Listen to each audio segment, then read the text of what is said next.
Welcome to Bag Work with a Twist. Today, I'm going to teach you about a workout called TENS.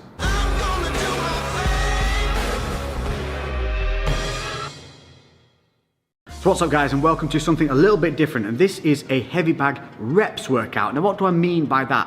What I mean is you don't need a timer. This is all about the number of punches you're going to be putting in. So this is basically something that's going to help you build that motor pathway to your punches. It's going to help you learn, but also it's going to be a good cardio workout, it's going to be a good muscular workout, and it's going to help you push those mental boundaries. So without further ado, let's get on and look at what we're doing today. First things first, equipment that you're going to need. Some simple gloves, 12 ounces to 16 will protect your hands enough for this. Most gyms will have them for you to borrow, so don't be afraid to ask. If not, you can get any old relatively inexpensive ones. I've got these Venoms, I think they call them Venom Elite or something like that. I'll link them in the description below, simple Amazon buy, so check these out, I could recommend them. Number two is footwear. Make sure that you have something on your feet that's going to give you the support that you need. You do not want to be wearing running trainers. If that's all you've got, do it barefoot. That's absolutely fine, but if you want to invest in something cheap and cheerful, which I've used and has lasted me a long time, some of these bad boys. So these are some relatively inexpensive Lonsdale boots. Again, I'll link them in the description. They cost around £30–35. The last pair I had lasted me literally 3 to 4 years. I can't remember what, because I had them that bloody long. So this is specifically a heavy bag routine, and I'm going to show you why. This may look like a relatively heavy bag, but if we give it a little shot, you can see how much movement there is in that bag. Now, because we're going to be doing punching in numbers, we need something that's going to offer some resistance. Enter Big Red. If we hit Big Red, it doesn't go anywhere, and that's exactly what we want. We want our punches to be landing nice and solidly and transferring all our energy into the bag. If the bag swings or moves or is too thin and we miss, that's when we risk hurting ourselves. So the workout itself, it's called TENS. What does that mean? It's simple. We're going to do punches building up to 10. It doesn't mean 10 punches, you're going to be doing much, much more. But we're going to go from 1 to 10. We're going to go from jabs to hooks to combinations. Now this isn't about time, this is about numbers. So if you get tired, you suck it up, you reset, and you just keep driving through. This is going to be great for pushing through those mental barriers.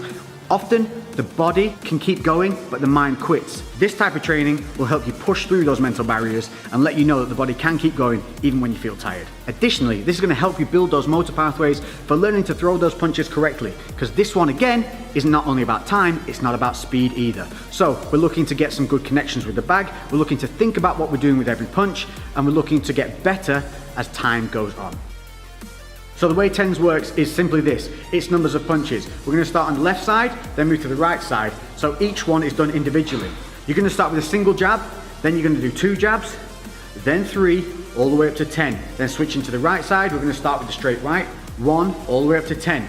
Then we go hook, hook, and then we go into the combinations of just 1, 2s. So you're going to be throwing a lot of punches here, but what I want you to do is reset with every single punch. I don't want you just throwing like this, nice and short and sharp. You want to be extending through with every punch, resetting every time. That's going to help you build those motor pathways and good habits, so that when you do the bag work that's free and timed and you're moving around, your natural instinct is going to be to throw that punch correctly and keeping that guarded hand up.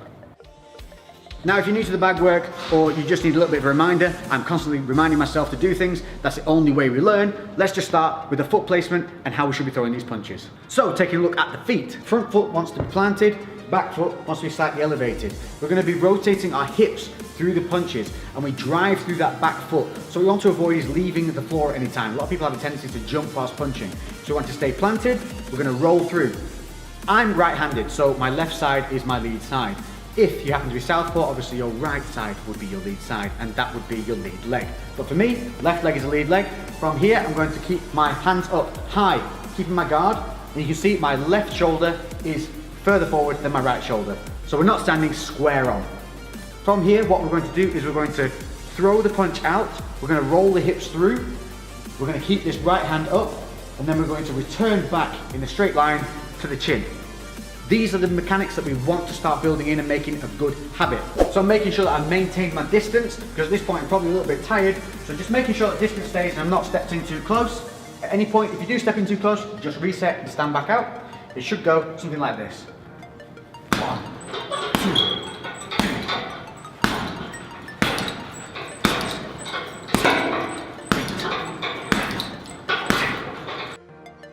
So moving on to the straight right.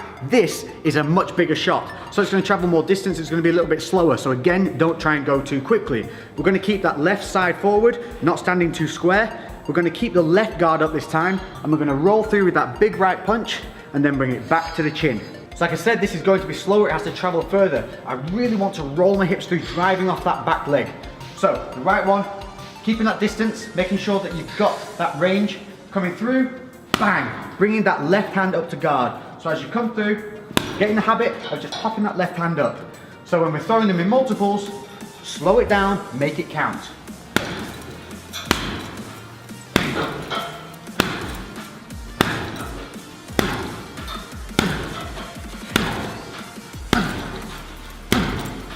And you can see how I'm not throwing that too quickly, I'm resetting, I'm thinking about my foot position. If I lose foot position or I wobble off, don't worry about it.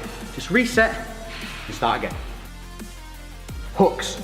Now there's a couple of different ways of throwing hooks, but we're going to concentrate on the close and personal hook. If you're further away and you're on the bag work, just a quick one, make sure that you are rolling the knuckles over as you throw from distance. We're going to stay quite close to the bag, this kind of distance. The reason I want you to stay close to the bag is to reduce tweaking the shoulder or hurting your hands. So foot positioning always stays the same. Front foot planted, back foot up, rolling through the hips. Now with the hooks, we can give a little bit of a wind up here. We're just gonna, for the left hook, drop, and then we're gonna come up, keeping the elbow high and hook through. So we want to just develop a bit of an exaggerated habit of bringing that elbow up and high. You'll see a lot of guys when they're shadow boxing, you see them, they just bring the elbow around nice and tight. That's what we want to do here. Obviously, once you get a bit more fluid and you get a bit more technical with things, you don't need to have the elbow as high, but again, exaggeration helps develop that motor pathway. With the hook, I also want you to stay at head height. What a lot of people do here is they have the habit of hitting at around about the neck, because it's just a little bit lazy. As you get tired, the hands will drop. So try and focus on a point on the bag that is head height. From there, you're just going to roll in, boom, hit that punch. As soon as it lands, you're going to bring it back to the chin. And remember, we want to whip through with the hips. So give it a real nice little and spin on that back foot, really drive through, push the hips all the way around. Again, slow it down, make them singular punches, resetting defenses each time.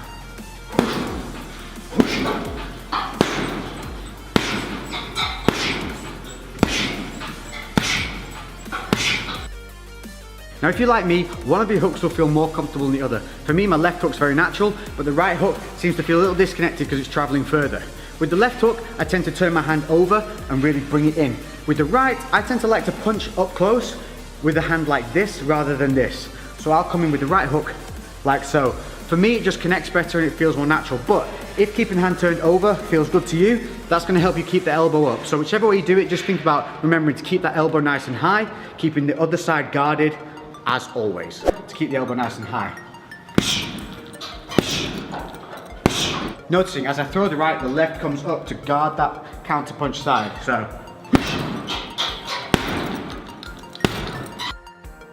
So by now, the sweat should be flowing, you should be feeling it in the lungs, and we're gonna move on to a 1-2 combination.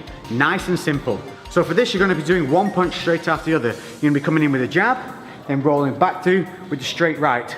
So you'll have seen this often, a lot of people do it on pads and with the mitts, but what we don't want to start doing is those habits of bringing the hands down and rolling them under, or starting to stunt our punches. So again, slow it down, really reach, pop, pop, reset, pop, pop, reset. Now we're going to be going 1-2 counts as 1 rep. To stop with confusion of the numbers, simply count your right punch. So with every 1-2, this is going to count as 1, so it'll be 1, 2, 1, 2, 3, 4, 5, 3. Make sense? It looks something like this. Always keep the hands up as well. As you get tired, your hands are going to want to drop. So don't let that happen. So here we go. 1, 2, 3.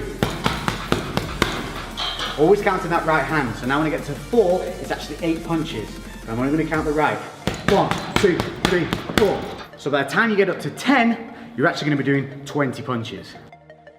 So there you have a nice variable that is an untimed, great workout using the heavy bag that's going to help you build that motor pathway. It's going to seriously work the muscles of the triceps, the back, the core. Make sure that you're driving through your legs. Make sure that guard stays up. Don't let the hands drop. Break those mental boundaries. I've been Lex. If you've enjoyed this, make sure to hit that like button. Comment below with anything else you'd like to see on the bag or any questions you might have. And I'll catch you guys in the next episode. I'm out.